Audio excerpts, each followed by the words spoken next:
All right, everybody. So we are going to go through. What I wanted to do was take a couple of minutes and go through, kind of think through a rhetorical analysis of a text and kind of show you how I might pull this apart so that I could do the preparation for planning.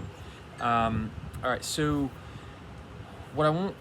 before we go through this, what you have to do is have watched the video that I've got a link posted on the page for this lecture in Canvas. If you don't watch the video beforehand, it's only like 2 minutes long, so go watch it if you haven't. But if you haven't watched it, it's going to be nearly impossible for you to understand what I'm talking about. So just take a couple minutes and go read it. I'm going to have a couple clips in here, maybe a couple stills that'll help to exemplify what I'm talking about, but I really need you to watch it so that you understand exactly what we're talking about.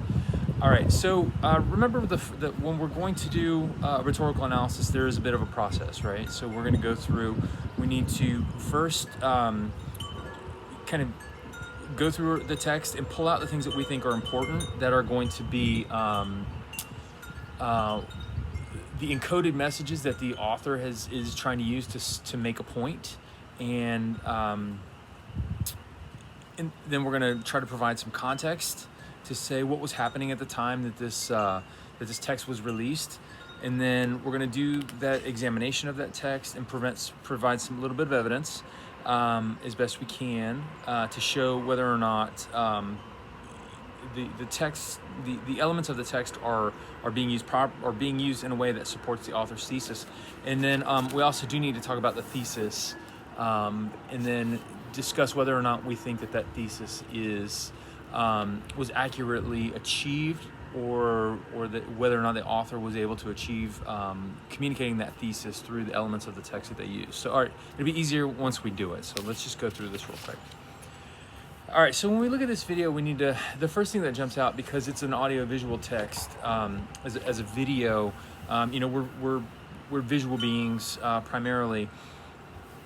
So the visuals here are going to be the things that are going to jump out. So when I do this analysis, the first thing that I want to think is, all right, what am I seeing? All right, and I'm not making any judgments. I'm just going to tell you what I see. So what I know that I see are families. That's a huge thing here. And if you pay attention to it, you might need to go back and watch it again. There's a lot of single parents, right? You don't see couples together. We see dogs. There are kids. There are kids that are, playing. There's a kid riding a bike, being helped pushed down the road by somebody who's helping them learn how to ride a bike. There's a scene of a kid doing homework by himself. Looks a little frustrated.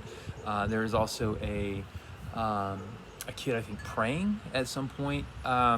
So lots of kids. All right, next is we see a church, which kind of is tied into the kids praying, and there's, I think, a flag outside the church as well. So now this video kind of goes in two phases. So the first half is kind of like the family, kind of the home front, kind of an aspect, and the second half of it kind of switches more into scenes of folks in uniform, redeployment ceremonies, flags, and other things. So in the second half of this, we start to see that the uniforms and the people in uniforms, and if you pay attention, there's a good deal of diversity within the crowd. So the video ends up with a black woman's face, and she's turning to face the camera. So we do have a good deal of diversity. We see some welcome home banners and the flags being flown during redeployment ceremonies, which is indicative of what we understand to be kind of the return of our soldiers back, our service members back from their deployments overseas. And one image in there in particular that stands out to me is the picture of it looks like a soldier and maybe a father wearing a Vietnam veteran hat, which is, to me, is particularly important for this rhetorical analysis.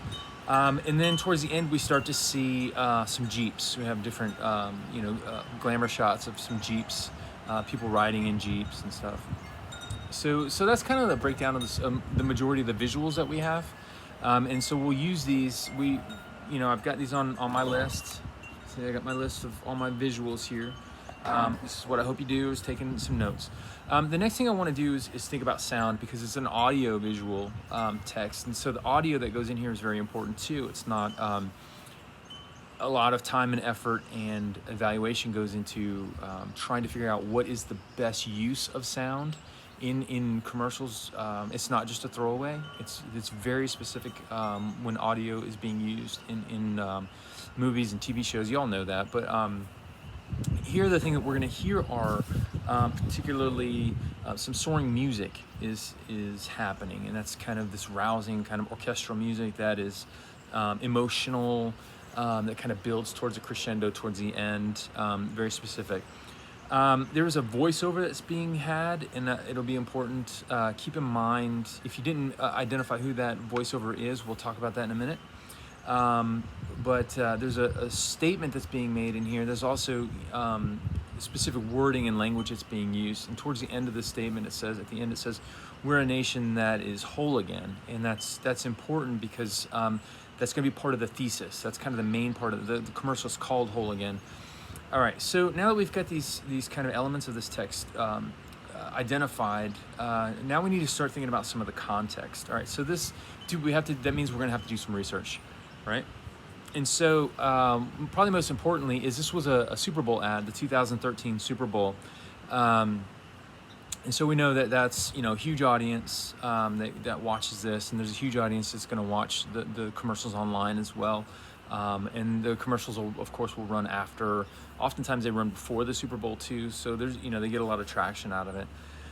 So what we need to do then is think about what was happening in 2013 regarding deployment or redeployment of soldiers from overseas.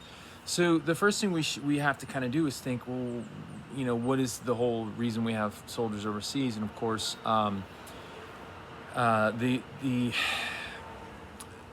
the modern impetus for the deployment of our service members to Iraq and Afghanistan came after the 2001 attacks in New York and DC and Pennsylvania. However, that would be a little simplistic to say that that's the first engagement that we had in the Middle East.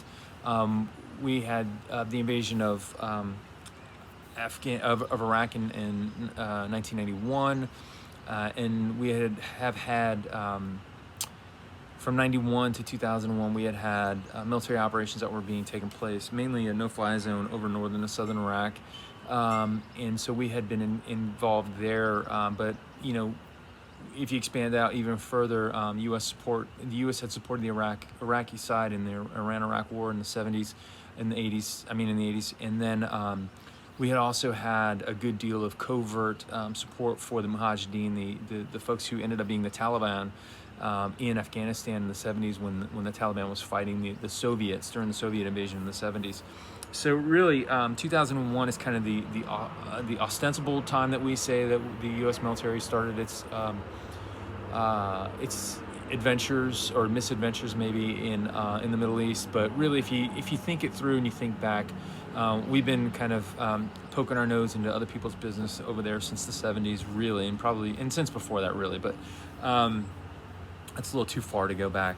So, but if we think more recently, so we've had U.S. military folks in Afghanistan, particularly since 2001, and in Iraq, and now Syria since 2003. So what was happening around that time in 2013? Well, the U.S. military was trying to give up its responsibility for security in 2013 to the Afghan forces. We were trying to get out of there, or that was the public statement that was being made. Did that happen? Hasn't happened yet. And then some other context that we might want to think about here is about this advertisement in particular, because of its Jeep, is that Jeeps have been around since 1941. They kind of were engineered and started the production of Jeeps to support forces in World War II. And the Jeep brand has kind of been closely tied with the military for since then, since 1941.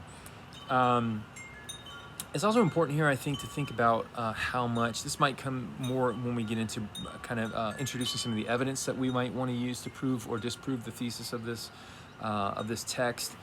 Is only about 1% of people in the United States have served in the military, and fewer than those have served overseas in Iraq and Afghanistan, the Philippines, Syria, Pakistan, all kinds of places, Libya, all over Africa, Mali, the Horn of Africa, Somalia, and Ethiopia and Eritrea, all these places that most people don't really even kind of understand that we have military forces.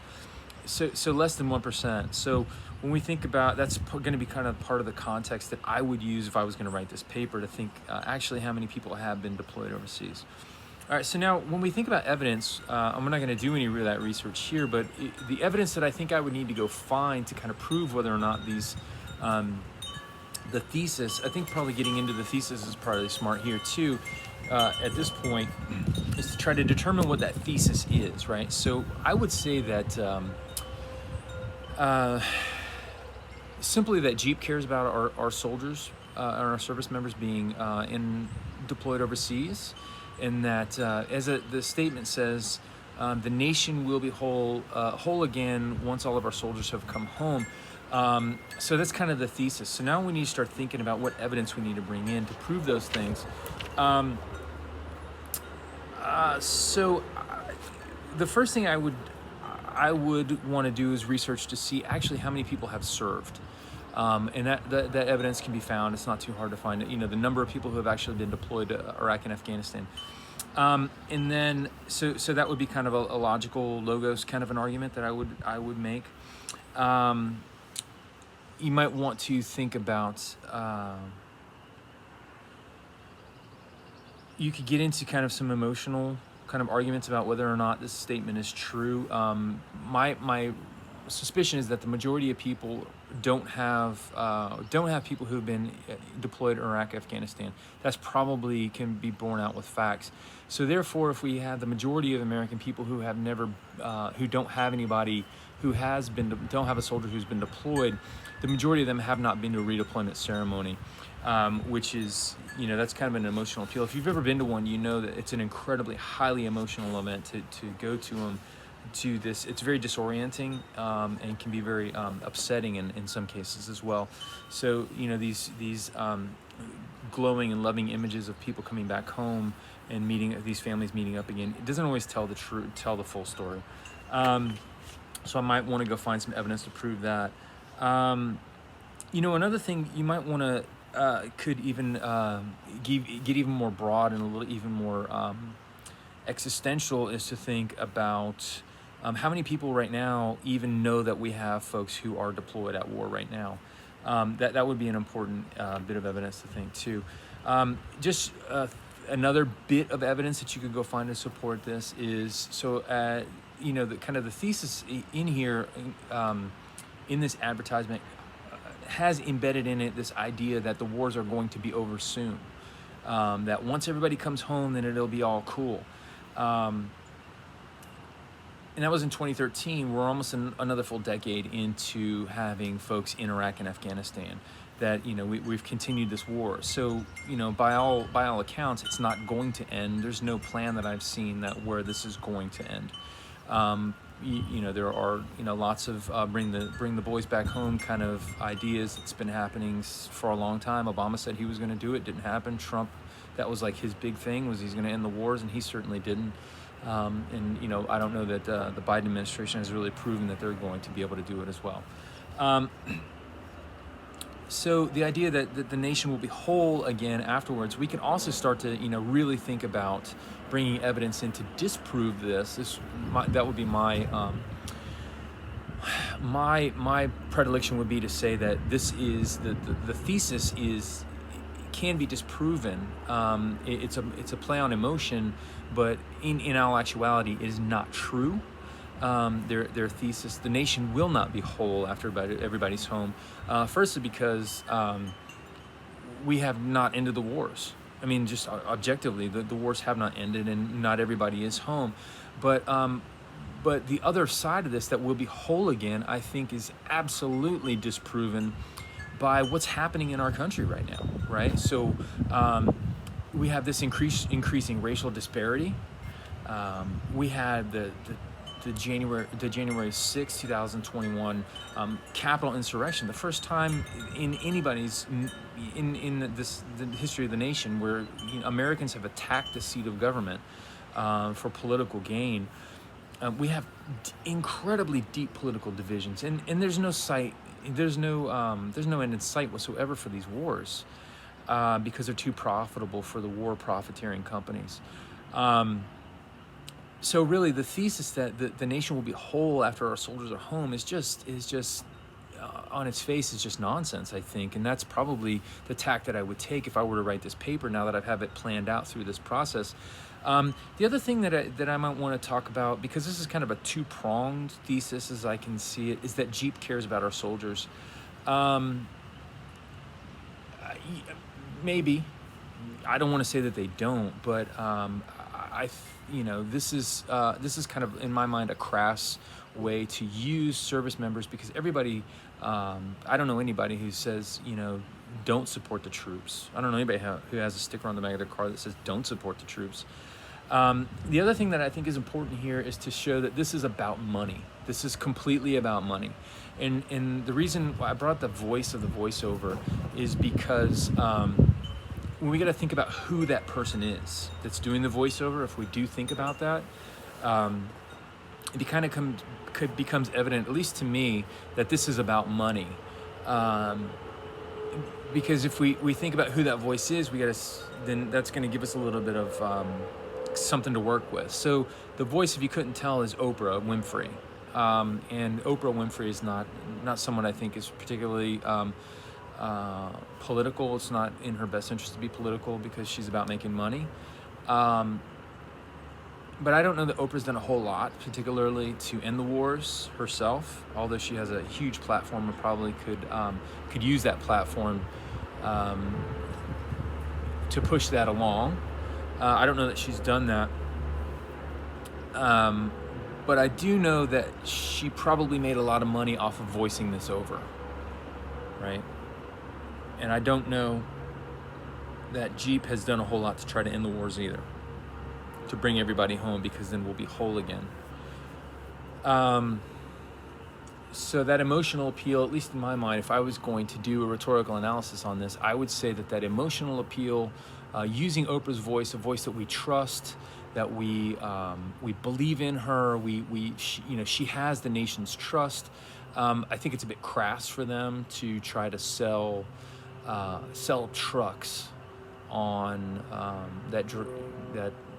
on the backs of soldiers who have been deployed, when so very few people are actually been involved and had to carry the burden of the wars and to deal with the deployment of our soldiers overseas. So in my mind, we can absolutely disprove this thesis of this commercial. It's a very touching and poignant image-wise and sound-wise, and Oprah's voice is very convincing and touching. However, once we do the analysis on this and actually think it through, the whole commercial just falls apart. It's a bunch of bullshit and hogwash. So this is how I would do the analysis of this, the organization of this, the consolidation, or where I would certainly begin to start to think through the research process that I would need to go through in order to get this paper done. So hopefully this is helpful for you to show you kind of these elements and how we might want to either prove or disprove them. And if you guys have any questions at all about the rhetorical analysis process, I'd be so happy to help you out. You just have to reach out and let me know. All right, thanks. If you need more help, let me know.